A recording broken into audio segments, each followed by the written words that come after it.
Welcome, everyone. You're here with Luminol on the Wall. I'm Becky. And I'm Bevy.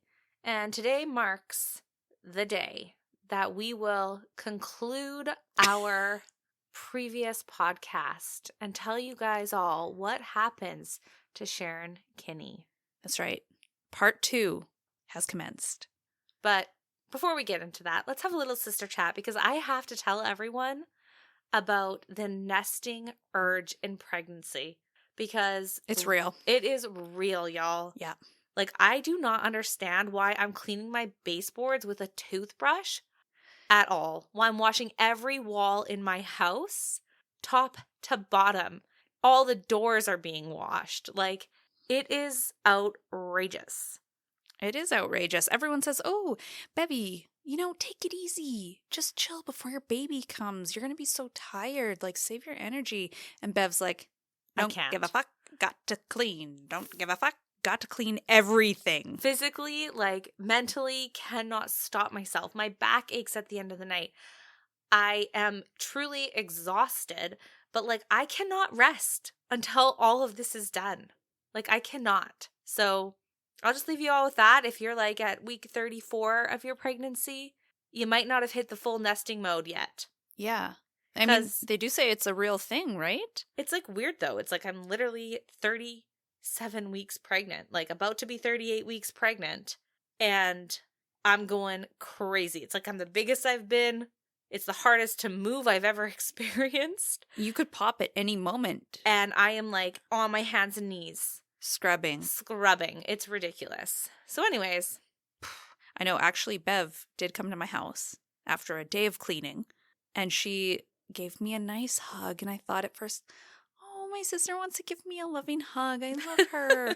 And she's like, I need to rest. And she literally, full body weight pretty much, rests on me and just like goes completely lax. And she's like, I need you to prop me up. I need this right now.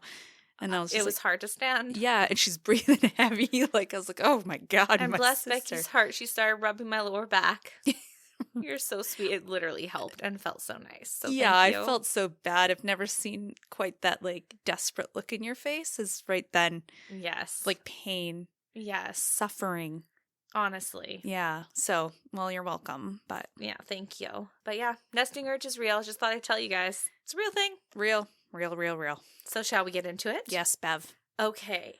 So we last left you off right before the trial commenced. So it's mid-July and Sharon's trial has just begun. And by the time these opening arguments began, the case had already gripped the town of Independence. And the prosecution and the defense, they both came out swinging. And their entire strategy hinged on one crucial question.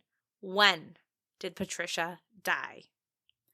Because as we said in our last podcast, there was controversy with her stomach content getting embalmed before her autopsy, meaning Patricia Jones. And that right there could skew what they perceived as her time of death. And therefore the last person to see her alive, who was capable of this murder, etc. Yeah. So it is a big question. It's a big question. Now, the prosecution based their timeline on testimony from the pathologist, who claimed that Patricia had died about 6 hours after she'd eaten lunch on May 26th. That would place her time of death late that evening, meaning she would have been dead for more than 24 hours before Sharon and John apparently found, and I say that in quotations, found her body, because it's almost like Sharon was just revisiting a crime scene. But anyways, it was like a revisit. Yeah, let's see my work. But the defense, Becky, they weren't buying this. They argued that Patricia had more likely died just 6 to 8 hours before her body was discovered. And honestly, Bev, when I was researching this case, I couldn't find like a single piece of evidence or testimony as to why the defense was making this claim in court. So it's just kind of like just throwing it out there to create reasonable doubt. Exactly. Like that surely must be the only thing that they can do at that point. Right, because they did claim that because of this fact, or I say that also in quotations, because of this theory that she had died later, they said it would almost make it impossible for Sharon to have committed the murder, which again, I don't fully understand how it could have been impossible for her to have committed the murder. I can see how it would provide reasonable doubt given Sharon's own testimony of seeing Patricia with that man. Yeah. But I don't think it makes it impossible for her to have committed this crime. No, not impossible. Then came the question of motive. The prosecutors claimed classic motive. Love turned sour. Prosecutor Hill cited testimony from Walter Jones, Patricia's husband, and Chief of Detectives Lieutenant Harry Nesbitt. Nesbitt recalled that Sharon had confided in him. She told him she was afraid Walter was pulling away from her, despite apparently all the financial help she was giving him. And Walter, he took the stand and testified that Sharon had told him she was pregnant and that shortly after he'd tried to end the affair. But if the prosecution was going to get a conviction, they had to go beyond motive. They had to prove Sharon had the murder weapon, a .22 caliber pistol. And they really couldn't firmly link Sharon to the actual gun that killed Patricia because, well, we know they never found it. So on June 22nd, the prosecution rested after calling 27 witnesses. And the defense took less than 2 days. They brought 14 witnesses that did not include Sharon. She never took the stand. Instead, her attorney zeroed in on the holes in the state's case. No gun, no hard evidence, and they said Sharon had no solid motive. It's one of the biggest reasons why people kill is like jealousy or scorn lover, right? Yeah, no doubt. That's why I'm like, I don't agree with that one either. They argued that she had no reason to kill Patricia, and without proof that the gun was hers, the state's entire case was, in their words, circumstantial at best. Unfortunately, they're not wrong. It's very circumstantial, although compelling. Yes, and unfortunately as well, the jury agreed. And just a little over an hour and a half of deliberation, they came back with their verdict. They returned with a hung jury. It was 11-1 in favor of conviction, but one holdout juror was enough to derail the verdict, and Sharon was ultimately acquitted. Oh, isn't that crazy that it only takes one? Only one. Only one. This person believed that there were just too many loopholes in the prosecution's case. Now, am I mad about it? Yeah. From a moral standpoint, yeah, like, I really think she did. But also, from a jury standpoint, I truly believe that, like, there has to be physical evidence. Like, that is the law. And well, you don't actually believe that. Because we've had cases where the circumstantial evidence was so compelling and like so just like, there's no one else that could have done this, right? We've had a couple cases like that. Yeah, I get it, but like I think I'm thinking of like there was really no physical evidence at all that tied her to this crime. Yeah, and the circumstantial evidence was, I mean, there were loopholes. Yeah, so like they said. I'm sad that she didn't get convicted of this, but at the same time, I'm kind of like, that is a jury's job to determine that there's reasonable doubt. Yes. And how many times has there been reasonable doubt and people go to jail for the rest of their life for no reason? Exactly. But so to be fair. Yeah. She fucking did it. Yeah, like she did it. There's no doubt. But we get why the jury did what they did. Well, the one person. The one guy. Sure. So this case had become quite the spectacle, Becky, and Sharon was almost a local celebrity. One juror, Ogden Stevens, was so caught up in the moment that he actually asked Sharon for an autograph after the trial. And yes, she gave it to him. Cameras were even there to catch this moment. Now, is this the juror who got hung up, Becky? I honestly have no idea. Could you imagine, though? I mean, why else would anyone thinking that she's absolutely guilty of killing Patricia want an autograph? Like, no one else would unless they maybe believe that she was innocent, or at least there were enough loopholes not to find her guilty. Like, surely it must be the same guy. But I personally, as if I was a judge, which I'm not, if I was a judge, Bev, and I saw that, I'd be like, mistrial. You got a hard on for her. Yeah, like seriously. Or something, right? Like, unfortunately, it's after the acquittal, so it's like you can't really do much, but doesn't seem like, right. Holy crap. Yeah. So despite Sharon's acquittal, she is sent straight back to jail. And this time, she's there to await the trial for the murder of her husband, James Kinne. And the jury selection for that trial began on January 8th, 1962. And Prosecutor Hill announced that this time he would be seeking the death penalty. Now, in this case, the prosecution's whole case hinged on the idea that Sharon was so eager to get rid of her husband that she was willing to pay someone to do it. Their key witness was John Boldes, whose earlier grand jury testimony had supported this. However, during the trial, John undermined his own credibility by saying Sharon's offer of $1,000 to kill James might have been a joke, but he wasn't sure. Come on, John. The man is dead. I mean, that sucks. I would be so pissed if I was a prosecutor. Be like, you motherfucker, you're making me look stupid. Yeah. Why did you say that? I mean, sure, if it's true, it's true. Whatever. I can appreciate that, but it's like, why wouldn't you have disclosed that at any other damn time? It's just like, how could you possibly think it might have even been a joke? Like, the guy literally died. Well, in the moment. Shortly after. I mean, I don't know, like, you know how people, like, for fun say, oh, I'm going to kill him. Or if he does this, I'm going to kill him. I'm so angry I could just kill him. She offered to pay him money. Yeah. And if he wouldn't do it, she wanted him to find someone else to do it for her. That doesn't seem like a joke. Come on.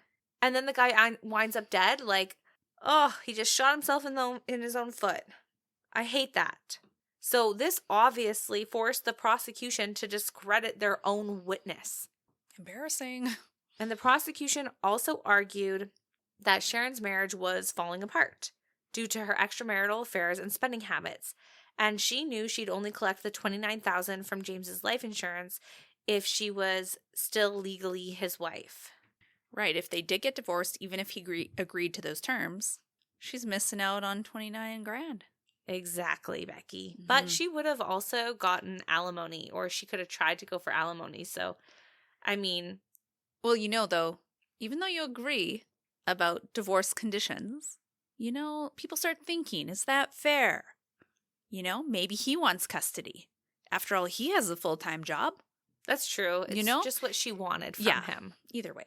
And a big chunk of change sometimes can be more enticing to greedy-ass people. All right. Yes.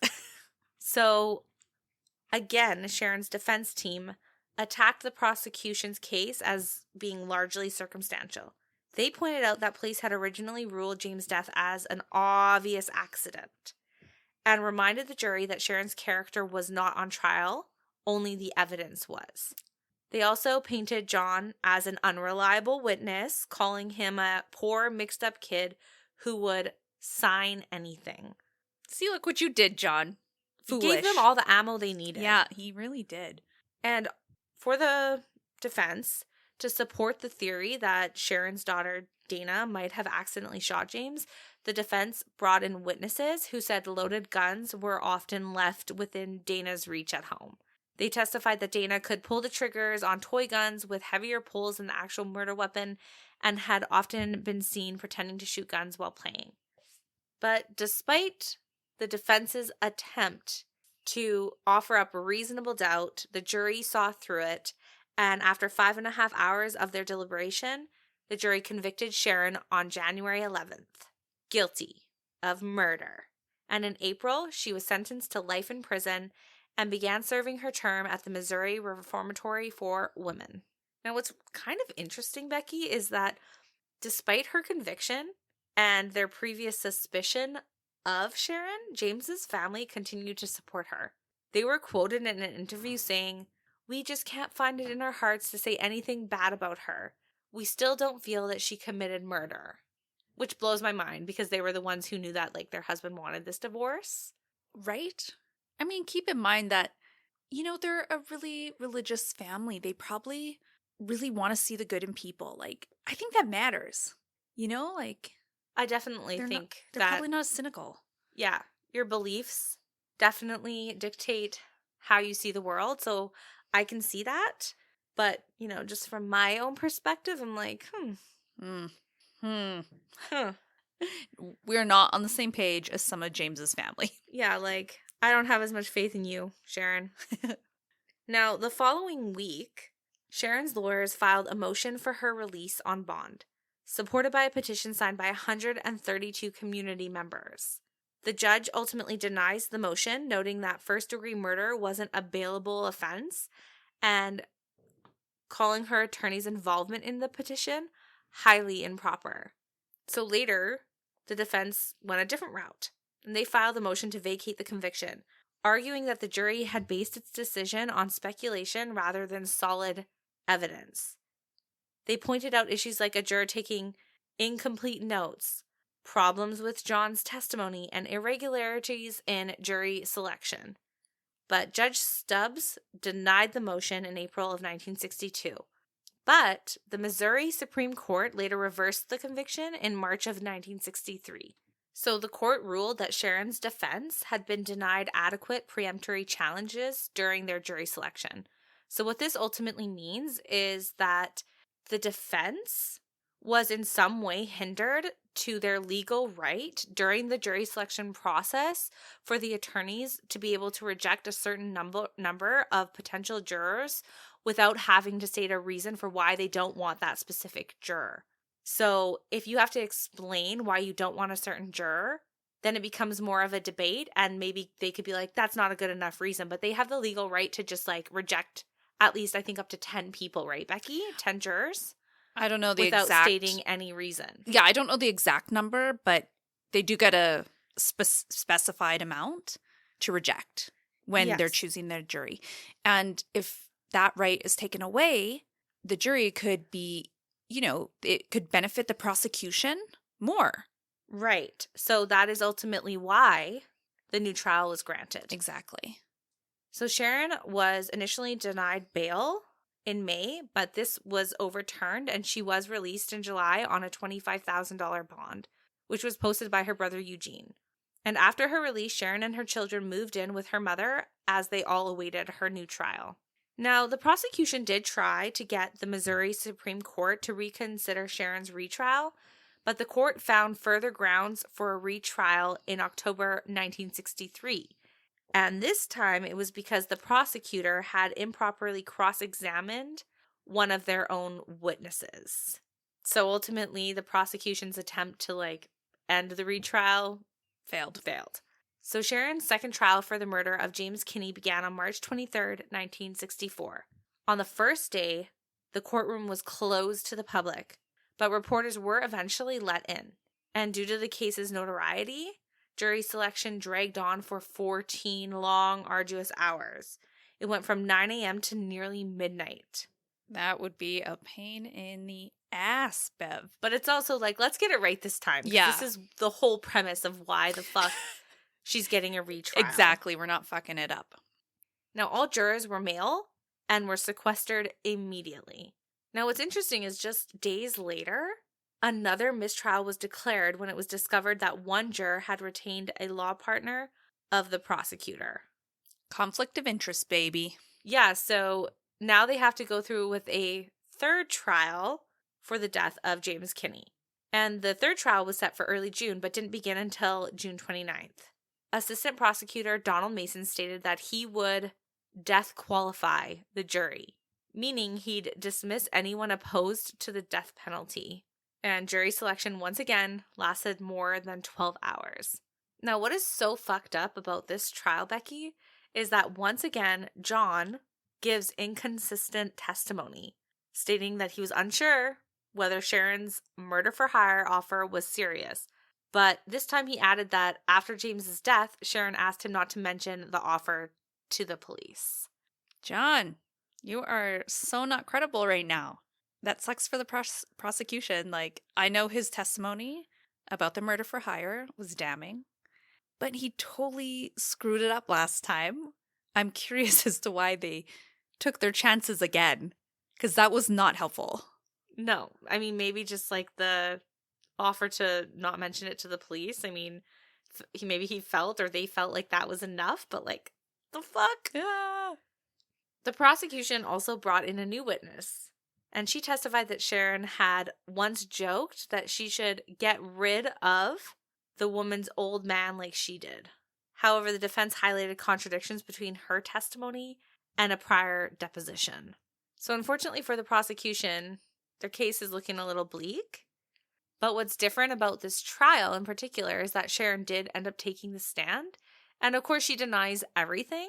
And at the end of it all, the all-male jury deadlocked 7-5 in favor of acquittal, which ended up resulting in a second mistrial. Well, this is more than frustrating, isn't it? I do feel like the all-male jury selection is working against the prosecution. Like, it didn't work in the first one. It didn't work in the second one. Like, I just think that maybe the males have more sympathy for this beautiful woman or just don't think she's capable of committing these crimes. Yeah, and without, like, concrete proof, it's probably hard to get a good conviction. Yeah, so I just think maybe that's not the right move for the prosecution. But I'll give it to them. They are determined to bring Sharon to trial, so a fourth trial was scheduled in October of 1964. And at the time, Sharon was still out on bail, and in September, she ups and vanishes. Apparently, Sharon had chosen to travel to Mexico with an alleged lover, Francis Samuel Pugliese. Sharon decided to use a fake name, Jeanette Pugliese, while traveling over the border. The couple lied and said they were husband and wife. They later stated they went to Mexico to get married. But under the legal terms of her bail, Sharon was permitted to actually leave the country, but her contract with the company that posted her bond prohibited her from leaving Missouri without written permission from the company's agents, which she did not get. So after crossing the border, Sharon and Francis registered at a place called Hotel Gin, again as husband and wife. While there, Sharon said she felt unsafe in the foreign country and decides to buy a pistol for protection, which meant the couple now possess multiple guns because they had brought one or two with them from the U.S. But it's like, why would she need another one if they already had one? And considering what she's on trial for, I do feel like her even being in possession of any gun should be an absolute no-no. Yeah, that seems logical that she would be prohibited from being in contact with a gun. And now she has multiple.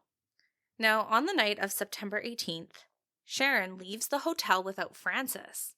And it's truly unclear why she left the hotel alone, but some theories were they were running low on money and needed some, or that Sharon was in search of medication that she needed. Either way, when she did leave the hotel, she ended up encountering 34-year-old Francisco Paredes Ordonez, a Mexican-born American citizen at a bar, and eventually she decided to accompany him back to his room at Hotel Levada. And not long after they had arrived at Francisco's room, a hotel employee named Enrique hears a gunshot. Enrique goes up to the room and enters, and he sees Francisco laying there dead. Sharon was holding a gun aimed at Enrique and shot him in the shoulder. Terrified, Enrique shuts the door, locking Sharon inside, and calls the police. Yeah, he's like, this lady almost tried to kill me and she's not getting away with this. This just seems wild, though. It's like you could leave to Mexico and just like never turn around almost. And here you are murdering more men. Like, what are you doing? What are you doing? Like, why are you taking these chances? What were these motives that like had these initial murders? Like she got a taste for the murder and now she wants more? Or she did in fact need money and so she planned to rob Francisco. But either way, like if your go-to is murder to get things done, like you are one sick individual. Oh, for sure. Now, when the police arrive, Sharon tells the police she met Francisco at a bar and that he offered to show her some of his photographs back at his hotel room. But once they got inside, he began making unwelcomed sexual advances towards her. And believing he was going to rape her, she shot him in the chest to protect herself. And when Enrique came barreling in the room, she believed he was then going to attack her. Now, I gotta say, as a single woman in Mexico, like, why would you go back to someone's hotel room just for photographs? Like, I'm just saying, you know? It doesn't seem like, obviously it's not her fault if he did make those advances and tried to, rape her. But like, why would you have put yourself in that situation as well? Considering how scared she was in Mexico, having to buy a gun, like she was already fearful. Why would she have made a decision to leave the hotel by herself and then go with a man back to his hotel room by herself? It doesn't seem logical, right? It doesn't. And like, just like, I don't know, on the premise of looking at photographs, like it just seems like a risk you wouldn't take. And it just seems largely implausible to me. Yeah. Like, I almost feel like she was the one who brought him to the hotel. Maybe a little seduction. Yes, happened? that's what I think. I mean, she did use her beauty before. Right? Yeah. And just like us, Becky, the police don't believe Sharon's events. When they looked in her purse, they found the pistol, and on top of that, she had an additional 50 rounds. And when they went to check Sharon's hotel room, they found 2 more guns and several additional cartridges of bullets. They believed that Sharon and Francis were in desperate need of money and had set out to rob Francisco, but when he refused, Sharon shot him. Exactly what I think. Exactly. So Sharon was arrested for homicide and assault with a deadly weapon. And Francis initially was arrested and held without charge, but was later charged with entering the country illegally and carrying an unlicensed gun. Sharon and Francis were arraigned on September 26th and held for trial for the murder of Francisco. In October, Sharon's Mexican attorney filed the Mexican equivalent of a writ of habeas corpus with the reasoning that the Mexican government was violating her constitutional rights by imprisoning her for a shooting committed in self-defense. The request was denied. Yeah, because that's ridiculous. Right? And both Sharon and Francis were tried in the summer of 1965. The charges against Francis were dropped. Obviously, he wasn't at the crime scene. Yeah. And he was ultimately deported to the U.S. But Sharon was convicted on October 18th of the homicide of Francisco. Now, there were rumors going around that she would receive probation and be deported like Pugliese, but she was instead sentenced to a 10-year prison term for the murder. In what world? Do you only get 10 years? Well, yes, I was going to say that. But mostly, in what world would she have only received probation for killing someone? Oh, you ended a life intentionally and brutally. And you just get a little slap on the wrist. Here's some probation, The fuck? As if. I can't even, that makes me laugh so much. That's stupid. Unless it was because people thought she would be deported? No, only be charged with, self-defense. Right. That's the only way I could see that rumor going around. But sure. But she was convicted of homicide. You're not getting probation, you silly, silly lady. Yeah, that's crazy. But let's go back to the 10-year prison sentence. That's also stupid crazy as well. So throughout all of this, Sharon asserts that she will appeal her conviction. And she did. But rather than overturning her sentence, the 3-man superior court that heard the case overturned part of her conviction, which were the charges of attempted robbery. But they did uphold her murder conviction and increased her sentence to 13 years. They felt 10 years for murder was a slap on the wrist and was far too lenient. We'll just bump it up to 13 years. And ultimately, Sharon was sent back to the women's prison to serve her now 13-year sentence. There, she was nicknamed La Pistolera, the gunfighter. And this nickname caught on really quick through the media. It's also pretty fitting, I've got to say. Oh, yeah. Given her history. Yeah. If she didn't kill anyone, I'd say that was kind of a badass nickname. But it's too real. Too on the nose, right? Yeah. Now, something that is really interesting in this case is that the gun that was found in Sharon and Francis's room that night was actually later proven through ballistics to be the same weapon that killed Patricia Jones back in 1960. So, holy shit. Whoa. She had it the whole time. The whole time. But unfortunately, because Sharon had already been acquitted of that crime, she couldn't be charged for it again, even with the new evidence. But it's we all knew it. Yep. Confirmed. Our suspicions were correct. She is a terrible human, and she did kill Patricia. Yes. But damn, that sucks. Well, where was it hidden? I know. We'll never know, but... How did she hide it from the police through that whole time? Right? Gosh, darn. Now, you might think this is the end of the story. She's in prison for 13 years. Over and done with. On December 7th of 1969, after serving just over 4 years of her 13-year sentence, Sharon was MIA for a routine 5 p.m. roll call at the Iztapalapa prison where she was serving her sentence. Apparently, this type of mishap wasn't all too concerning, but when she failed to show up at a second roll call later that evening, alarms went off throughout the prison. She had escaped. And the news of her escape wasn't reported to Mexico City police until 2 p.m. the following day. She had almost 24 hours to, on the run. You can Yeah. cover a lot of distance in 24 hours. Of course you can. Yeah. So, of course, once they do finally find out that she has escaped, a manhunt is organized. But like you said, you could probably get pretty far. Mm-hmm. So when they start this manhunt, they initially focus on the northern Mexican states. And they were focusing there because authorities believed that Sharon might have been heading for the last known whereabouts of a former inmate she had grown close to while they were in prison together. But no luck. So they expanded the search to countrywide transport hubs, and U.S. authorities, including the FBI, were also alerted. They thought she may have tried to get back into the U.S. The FBI noted that it was unlikely that they had jurisdiction in the case, so they wouldn't be of much help. But the big question is, how could all of this have happened?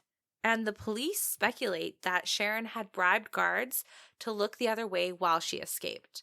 After all, there was an unusual blackout reported at the prison that evening, right around the time that she vanished. And investigators discovered that a door, which should have been locked, had been left unsecured. So this escape ultimately put a spotlight on the prison, and staff revealed that oversight at the prison was generally lax, and it was staffed by fewer guards than it should have been. Right. So it sounds like, it was a little lax. The door was just, whoopsie, left open, unlocked. The power outage. Maybe there was a bit of a conspiracy that she bribed a guard. Maybe she seduced a guard. Something. Use her charming out ways. Of her character, It would not. And this is a huge thing to have taken place. Sharon's escape was all over the media, and rumors and speculations to her escape were created. One of the speculations was exactly as you had just mentioned, that she bribed the guards and timed with the blackout to escape. Another theory was that the guards had killed her and that the prison was somehow covering it up. Another one was that Sharon had already fled to Guatemala, making the Mexican manhunt pointless.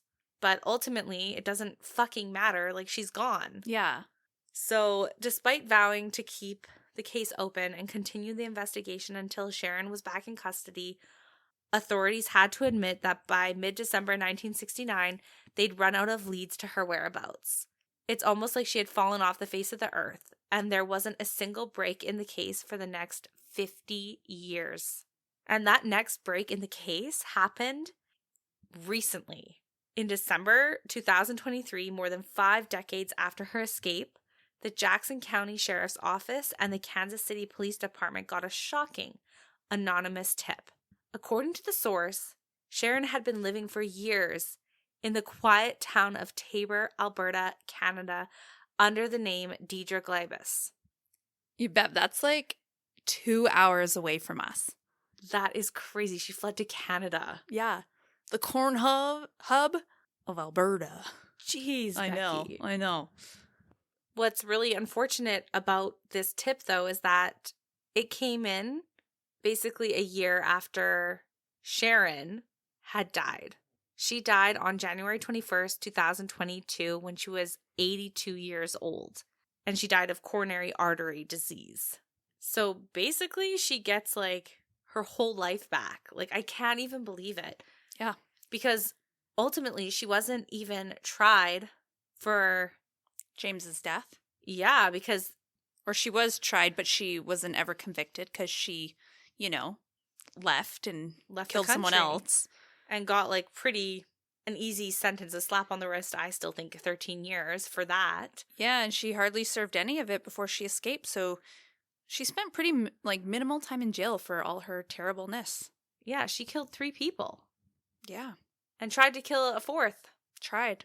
And lived a life in Taber, Alberta. Imagine the people that also lived there. It's a smaller town. She had friends, you know? Imagine finding this out. This would be so shocking and upsetting. Be like, oh my God, I was like really good friends with a murderer for 50 damn years? Ugh. Just shows you don't know someone. You don't always know someone. That's right. I mean, that wasn't even her goddamn name. That's right. Now, under our Canadian law, Becky, police are allowed to take fingerprints from deceased individuals if they had a criminal record. But since Sharon changed her name to Deidre had no such record, so they couldn't even go that route. Interestingly, though, the funeral home that handled her remains offered a fingerprint preservation service, a kind of keepsake for loved ones, and it just so happened that the company they used to process those fingerprints was based in Independence, Missouri, the same jurisdiction where Sharon's criminal warrants had originated all those years ago. What a coincidence, hey? That's wild. And this coincidence cracks the case wide open. Investigators in Jackson County quickly secured a warrant to obtain those prints, and once the FBI ran them, there was no doubt about it. Deidre Glabus was Sharon Kinne, and U.S. authorities went public with the discovery on January 17th, 2025. So you might be wondering, after her 1969 Mexican escape, what had Sharon been up to all this time? Well, the records show that she married her second husband, James Thomas Glabus, in Los Angeles, California in February 1970, just a few months after her escape. And by 1973, the couple had moved to Tabor, Alberta. They ultimately ran a motel for a while and later opened a real estate agency.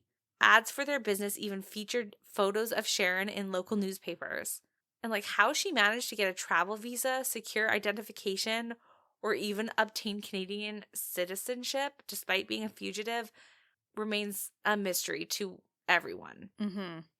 And honestly, Becky, just a couple years after Sharon married James, at 38 years old, James dies from complications related to diabetes and alcoholism. Or did he? I'm just kidding. Was it Sharon? Yeah, like...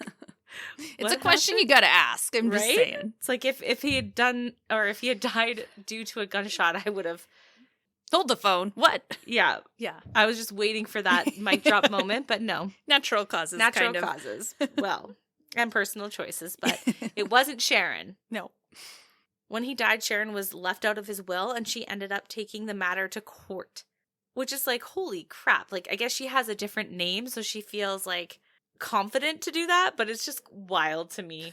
Yeah, that she would even try that. Yeah, like, you know that you're a convicted murderer. A wanted felon. And you're gonna go to the court. Yeah, that's like the classic definition. Fuck around and find out. But listen, her one motive through all of this has been greed. One of the predominant ones anyways. And this is like really no different. Her choice to like kind of make a risky move here is due to greed. Yep. Now, a few years later, in March of 1982, she marries her third husband, William, or Willie L. And he passed away on April 7th, 2011 at the age of 79. And as we know, Sharon died quite a bit later, January 21st, 2022, from coronary artery disease when she was 82. It was also said that Alzheimer's disease was listed as a contributing factor on her death certificate. And at the time of her death, get this, Sharon had one son from her marriage to Glabus. And while the confirmation of her death finally brought official closure to the Sharon Kinne case, as of 2025, authorities were still digging for details about her life in hiding. I mean, I don't know what else they want to know. Well, I mean, I personally want to know, like, how did you, like, evade the police for so long? Like, it's incredible. Like, where did you go right after you escaped from prison? Like, how did you get into the U.S.? Yeah, like, the who, what, when, where, why. I guess of so. All of that, I want to know. But at the end of the day, she was found. She wasn't just missing. And there is a bit of closure. So I think that's good. But hopefully they can dig up some new information, like if anyone helped her, any of that stuff. They want to know. I mean, obviously an anonymous tip came in, so people knew someone who she knew. Really was, right? Yeah, someone. And it just so happens to come in after she's dead. Like, people were keeping secrets, man. Yeah, like maybe she told someone on her deathbed. But ultimately, this case is kind of really sad because she did kill 3 separate human beings, and she didn't have to serve time pretty much for any of it. Like justice was 100% not served in this case, and it's kind of really, it's just sad for the people who lost their loved ones, right? Yeah. So She had like 4 kids too. I'm curious to know if she stayed in contact with her children. Yeah. In Missouri. And, you know, the one affair byproduct child as well. Like, was she a participating mother? Did she ever travel to go see? I don't know. That's what I want to know too. I would highly doubt it. Just thinking of how, like, psychopathic this woman really was, I think she probably left them without a thought in her mind. And I could be wrong. That is seriously pure speculation. But just thinking of how, like, easily she killed people for her own benefit, and, like, how she was able to escape from prison and get this whole new identity. I have a feeling, like, children. Maybe the last thing on her mind. Worries, yeah. You know? Who knows? You know what? One other question, Bev. How did she refrain from killing anyone else?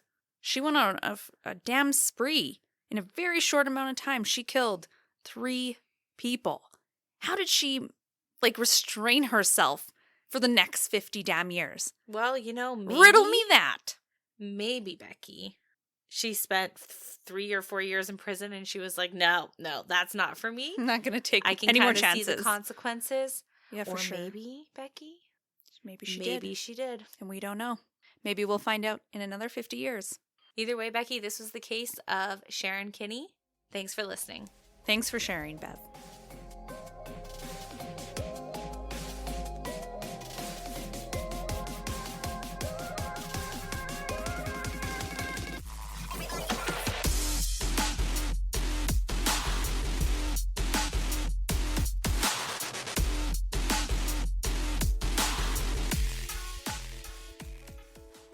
And just your weekly reminder to download our weekly episodes, follow us on Spotify or Apple Music or whatever streaming platform you listen to us on, and give us a follow on our social medias. You can find us at Luminol on the Wall. Can't wait till next week.